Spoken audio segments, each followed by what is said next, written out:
चलो आज हम लोग रेशियो क्लास 6-7 के पार्ट 2 के लिए कुछ क्वेश्चन आंसर सीखेंगे कि कुछ वर्ड प्रॉब्लम्स में है, रेशियो का प्रॉब्लम है, कैसे सॉल्व करना चाहिए। तो देखो ये क्वेश्चन कह रहा है 1 नंबर, द स्टूडेंट्स टीचर, क्या है, स्टूडेंट लोग हैं और टीचर हैं। रेशियो दिया हुआ है इन ए स्कूल 45:2 का रेशियो दिया हुआ है। इसका मतलब समझना, जो पहले लिखा हुआ है स्टूडेंट्स वो 45 रेशियो है और टीचर का 2 का है, दोनों मिल करके 45:2 का रेशियो है, वैल्यू नहीं है। ध्यान से सीखना। इफ़ देयर आर 4050 इतने नंबर्स ऑफ स्टूडेंट्स हैं स्कूल में, क्वेश्चन पूछ रहा है हाउ मेनी टीचर्स कितने होंगे स्कूल में। क्वेश्चन क्लियर हो गया। ध्यान से इसका सॉल्यूशंस को सीखो और इस तरह का कोई भी क्वेश्चन आएगा तो बना सकोगे लोग। तो जैसे जिसका रेशियो दिया हुआ है ना, तो पहले इसको यहाँ लिखो, स्टूडेंट, इसको डिवाइड करो टीचर से, स्टूडेंट टीचर रेशियो ऐसे लिखा जाएगा। समझ में आया? ये जो यहाँ लिखा हुआ है 45:2 का मतलब हो गया यहाँ। अब जरा ध्यान से एक बात सुनना समझना, जब भी ये रेशियो रहता है इस तरह से, तो जो वैल्यू दिया रहे उसमें एक जनरल एक्स लगा दो, कोई ना कोई कांस्टेंट एक है जो दोनों को मल्टीप्लाई करके इसके बराबर, स्टूडेंट्स के बराबर 45x होगा, टीचर के बराबर 2x होगा, क्योंकि ये रेशियो में है। ये इम्पॉर्टेंट चीज़ था। तो अब जो वैल्यू क्वेश्चन में दिया हुआ है रेशियो 45:2 तो लिखा गया। स्टूडेंट्स देखो यहाँ दिया हुआ है, कितना स्टूडेंट है, 4050, यहाँ लिखेंगे स्टूडेंट्स जो दिया हुआ है, divided by teacher how many पूछा है, तो आप सिर्फ टीचर लिख दीजिए। यहाँ पर लिखोगे 45x डिवाइडेड बाई 2x।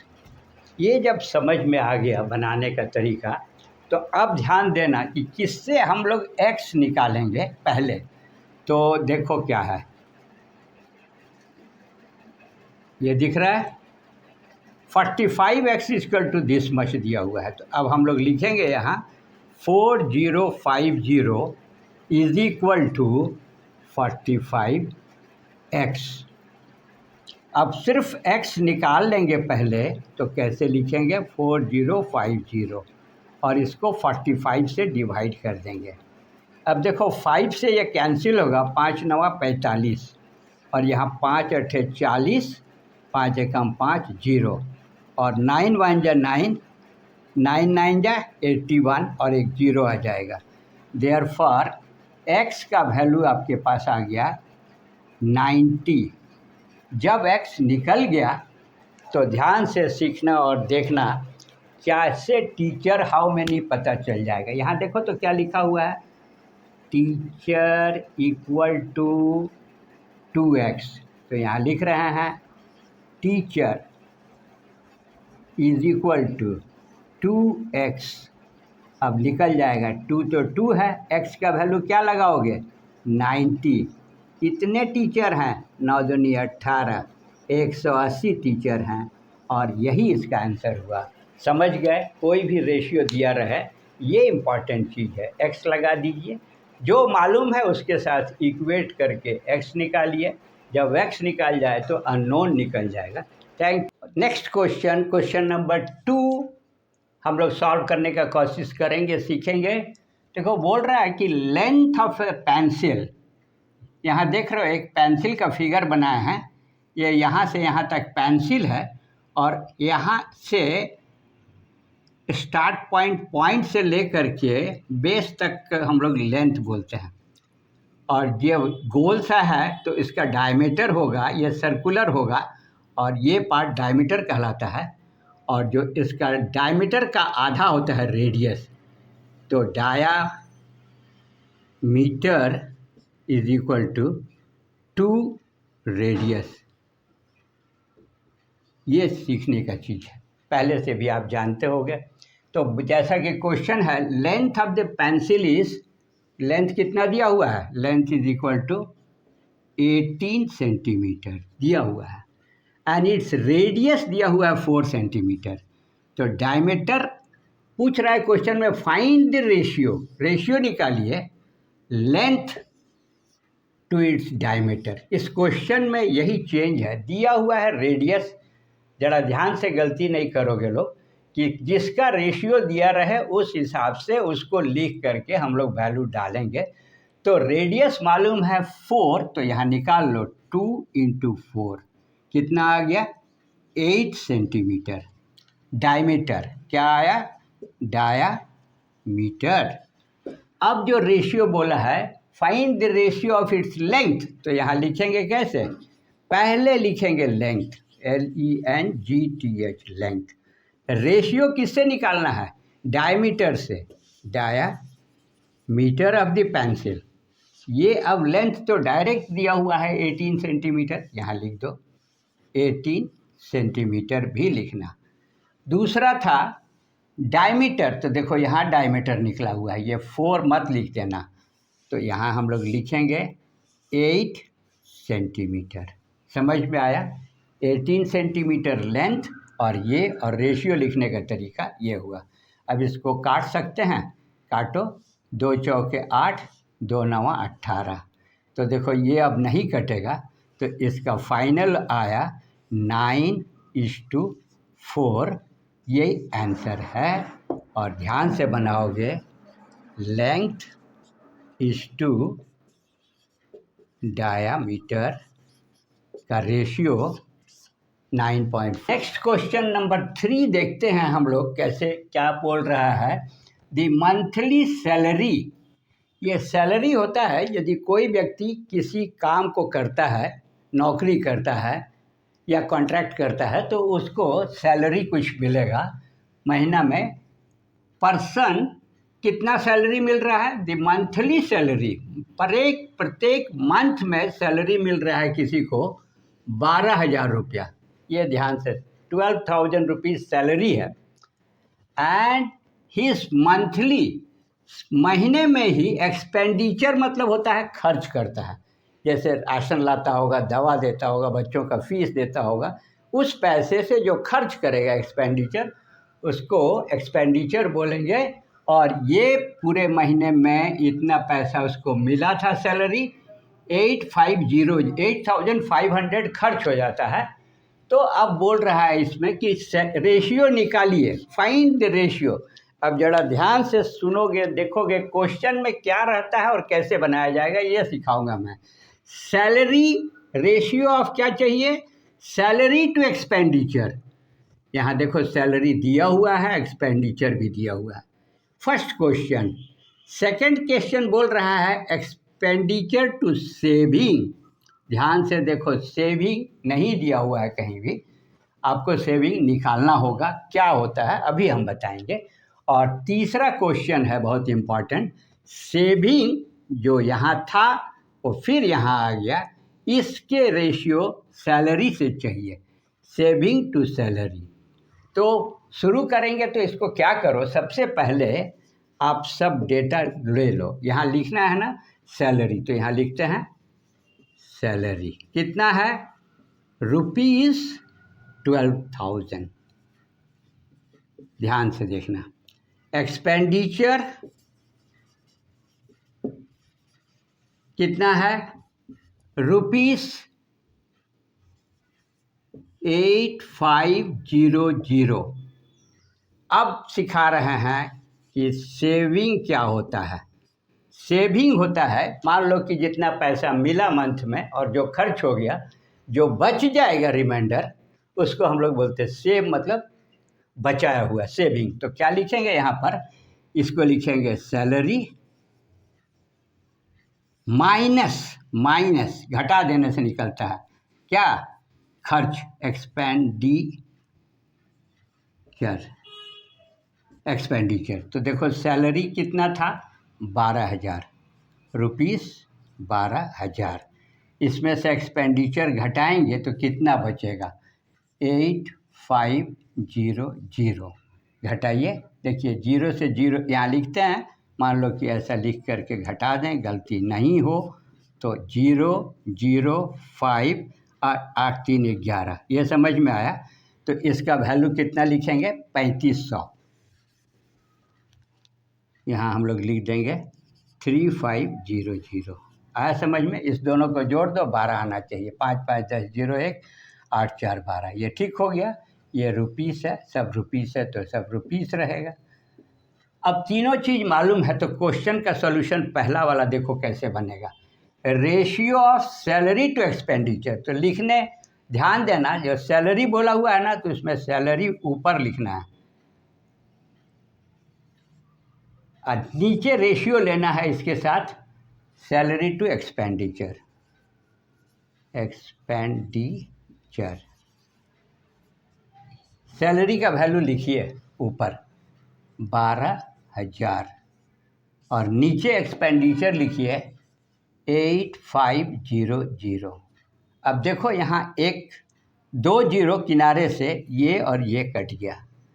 अब देखेंगे इसको कि 5 से काटो तो 17 पचे 85, ठीक है ना। 5 एकम 5, 3 आएगा, 5 से 35।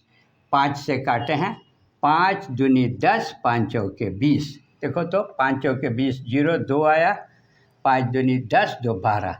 तो अब नहीं कटेगा, 24 और 17 हो गया ना। तो फर्स्ट क्वेश्चन का आंसर लिख सकते हो 24:17 रेशियो है। ये समझ में आया। अब देखो सेकंड क्वेश्चन कैसे बनेगा, एक्सपेंडिचर टू सेविंग निकला हुआ है सब, एक्सपेंडिचर भी मालूम है। तो जो पहले बोला गया है एक्सपेंडिचर टू सेविंग लिखेंगे यहाँ क्या, सेविंग। वैल्यू डालेंगे, एक्सपेंडिचर कितना है देखो 85, क्या लिखेंगे यहाँ 8500 और नीचे क्या लिखेंगे, सेविंग कितना है देखो तो 3500। ये समझ में आया। अब इसको काट दो, दोनों 0 तो कट जाएगा। तो यहाँ 5 सते 35 और 5 एकम 5 और 5 सते 35, 7 पचे 35 के 5 हाथ में 3, 5 एकम 5 3 8 और नीचे 5 सते 35। तो इसका आंसर क्या आया 17:7, यही आंसर है। आया समझ में। बहुत ध्यान से ये क्वेश्चंस आता है एग्ज़ाम में। और थर्ड बनाना है सेविंग टू सैलरी। तो यहाँ हम लोग पहले लिखेंगे सेविंग और यहाँ लिखेंगे सैलरी। अब सेविंग कितना था 3500, देखो निकाले थे, यही डेटा यहाँ डालना है। सेविंग का 3500 और नीचे सैलरी कितना था 12,000 था, 12,000। तो यहाँ लिखेंगे रेशियो में जिसका जिससे पूछा जाए वो डालना ज़रूरी है। अब देखो ये किनारे वाला तो कट गया और ये भी कट गया ना। तो ये देखो 5 सते 35, वही हाल हो गया। 5 दूनी 10, 5 चौके 20। तो देखना ये कैसा आया है आंसर और पहला वाला कैसा आया है, इससे पता चल जाएगा कि ये रेशियो लेते समय क्या। ऊपर जो है ना पहले 7:24 और यही आंसर है, दिखाई पड़ा। देखो पहला सैलरी टू एक्सपेंडिचर का रेशियो, डेटा तो वही है लेकिन 24 ऊपर है 17 नीचे है, ठीक है।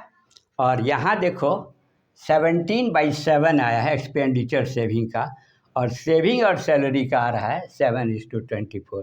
Thanks. Let us see another question number 4, an alloy. This is important word, alloy. I will explain what is it. An alloy of zinc and copper. यदि कोई दो चीज़ मिल करके एक चीज़ बनाए हुए हैं, ये मेटल है जिंक और ये भी कॉपर मेटल है। आप केमिस्ट्री में सीखते होंगे ZnCu। ये दोनों को मिला करके ना एक मटेरियल बनाया गया, उसको हम लोग बोलते हैं, ये केमिकली कंपाउंडेड नहीं है, कंपाउंड नहीं है, इसीलिए इसका नाम एलॉय है। क्योंकि केमिकली नहीं है, लेकिन दो अलग अलग चीज़ मिला करके बनाया गया है। तो इस एलॉय का वेट दिया हुआ है, वेट कितना दिया हुआ है? 12.5 kg, 12.5 किलो का ये एलॉय है जिसमें कॉपर और जिंक मिला हुआ है। किस रेशियो में है? द रेशियो ऑफ जिंक किसका किसके साथ है? जिंक का रेशियो कॉपर से दिया हुआ है 1:4, मतलब 1 part of zinc with 4 parts of copper मिला करके ये एलॉय बना है, जिसका टोटल वेट 12.5 kg है। क्वेश्चन को पढ़िए, समझिए और सीखिए। यहाँ फाइंड द वेट, वेट निकालना है अब सिर्फ कॉपर का, सिर्फ कॉपर का। इस एलॉय में कॉपर कितना क्वांटिटी मिला हुआ है केजी में। तो देखिए, इसके सॉल्यूशंस के लिए हम सिखाएंगे अभी आपको कि कैसे बनना चाहिए। दो चीज़ मिल के बना है और किसी रेशियो में बना है, तो यहाँ हम लोग लिख रहे हैं कि जिंक रेशियो कॉपर, ऐसा लिख सकते हैं, रेशियो है तो। और क्वेश्चन में ही दिया हुआ है ये रेशियो 1:4 का। समझ में? दोनों मिल करके बना हुआ है और उसका वेट इतना है। तो अभी कैसे निकालेंगे और कैसे इक्वेट करेंगे, और फाइनली निकालना है कॉपर का वेट सिर्फ। तो जब भी रेशियो में दिया रहे, तो जैसा कि हमने सिखाया पहले भी, आप क्या करोगे, यहाँ पर एक x लगाइए जो कॉमन दोनों का मल्टीप्लायर है, और दोनों मिल के बना है और इतना वजन है इसका। तो अब हम लोग लिखेंगे जिंक प्लस कॉपर, तो जिंक का 1x प्लस कॉपर का 4x, ये क्वांटिटी दोनों मिल करके एलॉय का क्वांटिटी कितना है? 12.5 kg है। अब समझ में आया? ये लिखना है रेशियो, रेशियो में लगाना है x के साथ इक्वेट करके दोनों मिला करके जितना वेट था बना दिए। अब देखो 4 + 1 कितना हो गया? 5x, 12 दूनी 24 और एक 25/2 kg। ये समझ में आया? अब सिर्फ x निकालिए, तब पता लगने लगेगा कि कैसे क्या निकालना है जिसको पूछा जाएगा। x जब निकल जाएगा ना, तो कॉपर पूछेगा तो ऐसे आ जाएगा, जिंक पूछेगा तो अलग अलग वेट आ जाएगा। x = क्या लिख सकते हैं? 25/2, यहाँ मल्टीप्लाई है, नीचे लिख देंगे 5, 5 जा 25। ये x का वैल्यू हमारे पास आया 5/2। ओके, x का वैल्यू 5/2 आया, रेशियो में दिया हुआ था, निकल गया। अब देखो क्वेश्चन में कॉपर का वेट निकालना है एलॉय में, तो लिखेंगे कॉपर कितना है? कॉपर = 4x, देखिए यहाँ 4x। अब देखिए आपके पास x मालूम है, 4 हो गया, x का वैल्यू क्या है? 5/2 है, 2 2 जा 4 हो जाएगा, और 5 2 जा 10, और 12.5 kg एलॉय में जिसमें जिंक और कॉपर है, जैसा कि क्वेश्चन पूछा कि कॉपर का वेट कितना होगा, तो कॉपर का वेट इसमें 10 kg है, और यही answer. Let us see another question, question number 5। Question says the angles of A triangle. Triangles, you know that here you can see that ABC three-side figure is known as a triangle. Are the ratio angles A angle, B angle, C angle. There are three angles. Their ratios are 3:7:8. Ratios को लिखेंगे तो कोई एक angle को लिखे हैं, तो देखो कैसे लिखते हैं, इसमें x लगा के लिखना जहाँ भी रेशियो बोला जाए। तो इसमें देखो 7x है और तीसरा है, इसमें 3 एंगल है। Find the greatest and smallest. ध्यान से सीखोगे, ये क्वेश्चंस आ रहा है बहुत बार एग्ज़ाम में। तो आपको बेसिक चीज़ जानना चाहिए कि एंगल A ऐसे लिखेंगे, plus angle B plus angle C।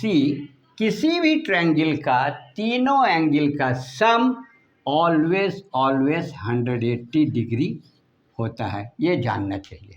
सीखने का चीज़ ये था।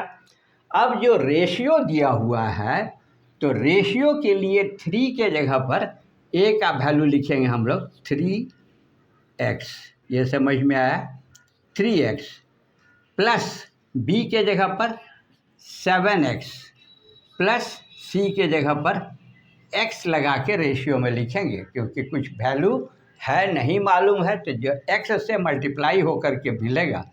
तो अब ये तो मालूम है कि तीनों एंगल का सम 180 होता है, तो यहाँ हम लोग को लिखना चाहिए 180 डिग्री। अब ये x का है ना, अलजेब्रा में x की तरह जोड़ते हैं, लाइक टर्म है, नंबर्स दिए हुए हैं, सारा पॉजिटिव है, तो 7 और 3 10 और प्लस 18 क्या x, 18x आया, किसके बराबर है, 180 के बराबर। तो x निकाल लीजिए, x ही मल्टीप्लाई करके सब बता देगा एंगल की क्या है, जो भी क्वेश्चन में पूछा रहेगा। 180 18 से डिवाइड करना होगा, यहाँ देखो 18 मल्टीप्लाई था तो यहाँ आ गया, अब 18 1 जा 18, तो x का वैल्यू कितना आया, 10 आया, वेरी इंपॉर्टेंट। अब देखना क्वेश्चन जो भी पूछा है तुरंत बन जाएगा, ये तो जानकारी था, सीख गए, निकाल लिए x का वैल्यू। ग्रेटेस्ट एंगल का देना है, तो यहाँ लिखेंगे GREAT, ग्रेटेस्ट एंगल, जरा बताओ समझो। तो देखो x सभी कॉमन है, तो जो मल्टीप्लायर जिसका सबसे बड़ा होगा वो एंगल बड़ा होगा, जिसका छोटा होगा वह सबसे छोटा होगा। तो क्वेश्चन में ग्रेटेस्ट निकालने के लिए यहाँ लिखेंगे 8x।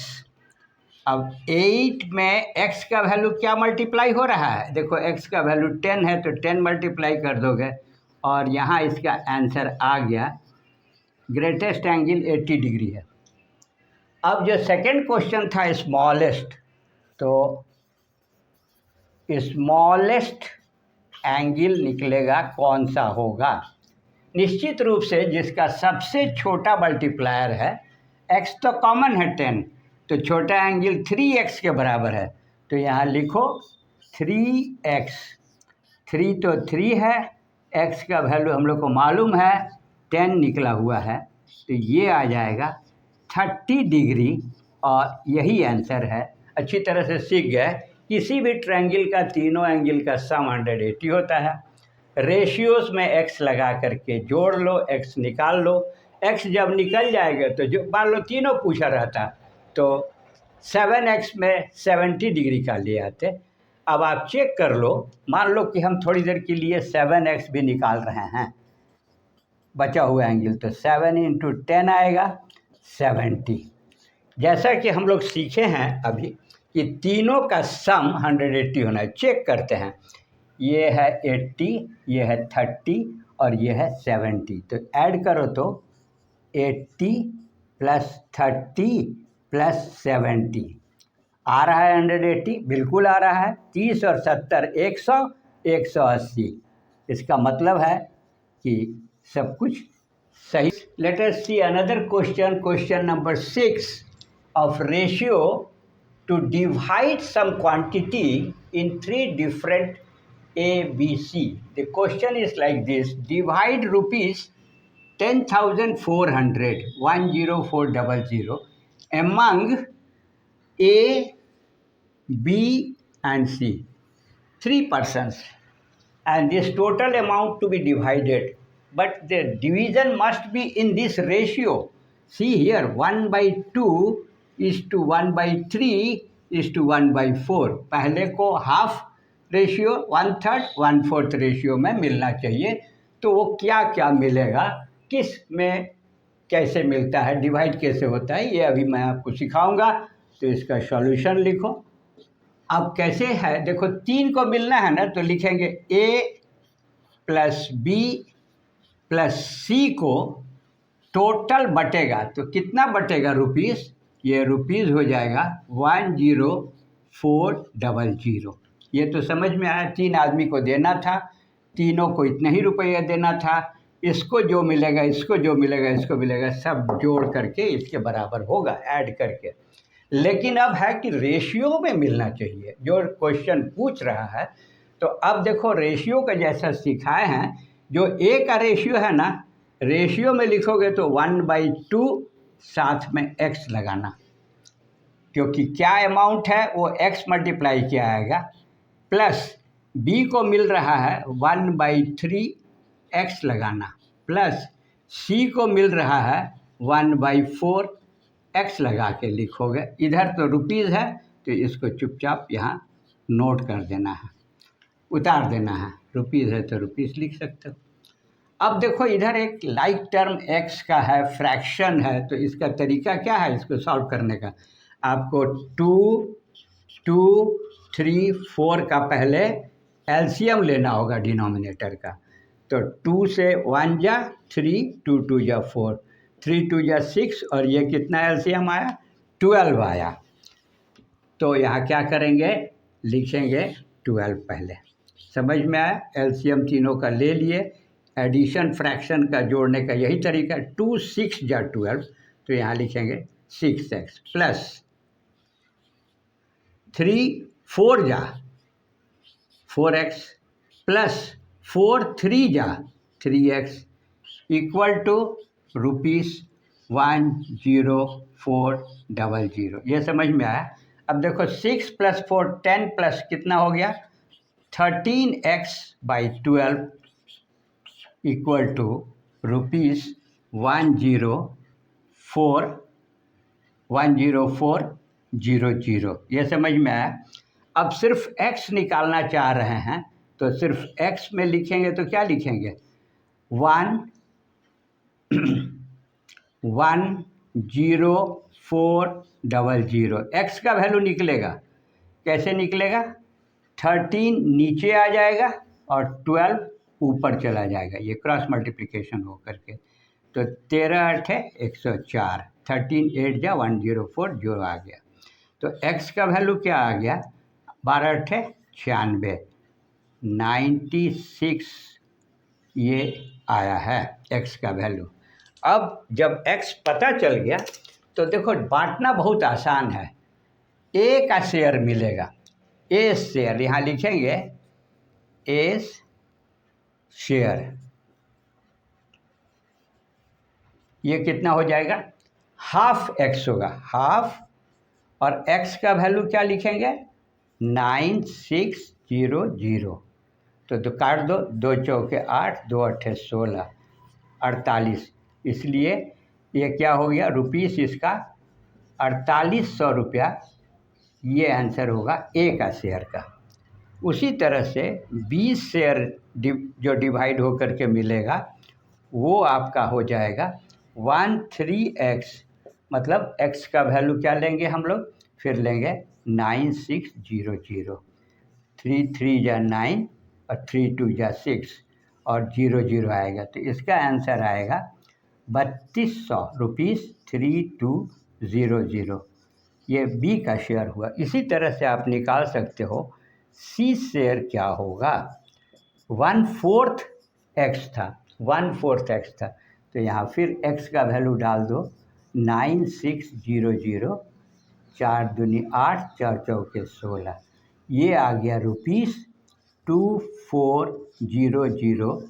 और देखोगे कि ये तीनों जोड़ करके 10400 आएगा। तो आप अच्छी तरह से ये सीख जाओ। इसी चीज़ को रेशियो में दिया हुआ है तो उसके डिविजन्स कैसे होते हैं, x लगा करके पहले x का वैल्यू निकाल लो और उससे सब कुछ बांट दो, हो जाएगा। Friends, let us see another question number 7। The question says increase, बढ़ जाना। द नंबर 1 2 00 नंबर्स, कोई चीज़ बढ़ जा रहा है, इंक्रीज, बट किस में? रेशियो में। In what ratio? In 2:3 ratio increase कर रहा है 1200। देन इसके बाद फिर डिक्रीज कर रहा है, डिक्रीज मतलब घट जा रहा है, और घटता भी है तो रेशियो में घट रहा है, 10:3 में घट रहा है। 2:3 में इंक्रीज है, नंबर है 1200, डिक्रीज कर रहा है 10:3 में, रिजल्टिंग नंबर डिक्रीज कर रहा है। पहले इंक्रीज करेगा, क्या करेगा, कैसे निकाला जाता है इंक्रीज वैल्यू, ये बताएंगे। फिर डिक्रीज करता है तो क्या देखना चाहिए, और दोनों आंसर आ जाएगा इसका। तो इसका सॉल्यूशन सीखो। देखो इंक्रीज यदि रेशियो में हो रहा है कोई भी चीज़, तो क्या हो रहा है पहले उसको लिखते हैं। ये चीज़ हो रहा है, किस रेशियो में हो रहा है? 2:3 रेशियो में। क्या हो रहा है? इंक्रीज हो रहा है। ध्यान से समझोगे, बढ़ रहा है। तो मान लो कि ये ए है और ये बी है। यदि इंक्रीज हो रहा है तो कंडीशन देखो क्या देखना चाहिए। यदि बी बड़ा है ए से, चेक करो तो देखो तो ये 3 है, ये 2 है, ये बड़ा है और कर रहा है इंक्रीज। तो अब देखो वो इंक्रीज वैल्यू जो नया आएगा, इंक्रीज वैल्यू जो आएगा, ये बढ़ करके इस रेशियो में कैसे निकाला जाएगा। ये निकालने के लिए क्या करोगे, ये अमाउंट तो रहेगा ही। ध्यान देना कि जब ये बी बड़ा है तो इसको उलट के मल्टीप्लाई करना है। 3 ऊपर लिखना, 2 नीचे लिखना। ये आंसर लाएगा इंक्रीज वैल्यू कोई भी क्वांटिटी का किसी भी रेशियो में यदि डिनोमिनेटर ज़्यादा है तो। इसको काट दीजिए, 2 छक 12, 0 0 आ गया। अब देखो जो 1200 था 2:3 रेशियो में बढ़ करके 6 तिया 18 बढ़ गया ना। ये हुआ इसका रिजल्टिंग वैल्यू। नंबर 1200 से इस रेशियो में बढ़ करके ये आ गया है इंक्रीज वैल्यू। अब बोल रहा है कि ये रिजल्ट जो है ना डिक्रीज कर रहा है, ये डिक्रीज कर रहा है। तो यहाँ लिखेंगे डिक्रीज वैल्यू क्या होगा रिजल्टिंग नंबर का। तो क्या घट रहा है? ये घटना चाह रहा है, रिजल्टिंग है। बहुत ध्यान से इसको सीखोगे। फिर वही चीज़ देखो कि किस रेशियो में घट रहा है, 10:3 में। समझ में आया? क्वेश्चन बोला था कि इस रेशियो में ये अमाउंट घटता है तो घट के क्या मिलेगा। तो फिर ऐसा समझो इसको कि ये ए है और ये बी है। अब यदि यहाँ बी जो है सो छोटा है ए से, समझ में आया? समझ में आया? बी छोटा है तो हम लोग क्या करेंगे, ये वैल्यू निकालने के लिए डिक्रीज वैल्यू इसका ये लिख दो और यहाँ पर 3:10 कर दीजिए। समझ में आया? 3:10 करेंगे तो क्या, ये 0 0 तो कट गया। अब 18 तिया 54, 54 और एक 0 रह जाएगा। क्या इसमें खासियत हुआ? ये बड़ा था तो ऊपर था, ये छोटा था तो ये ऊपर चला गया। यही तरीका है। ये 540 एक आंसर ये हुआ और एक आंसर ये हुआ। इंक्रीज वैल्यू के बाद दोनों होने के बाद फाइनली ये आंसर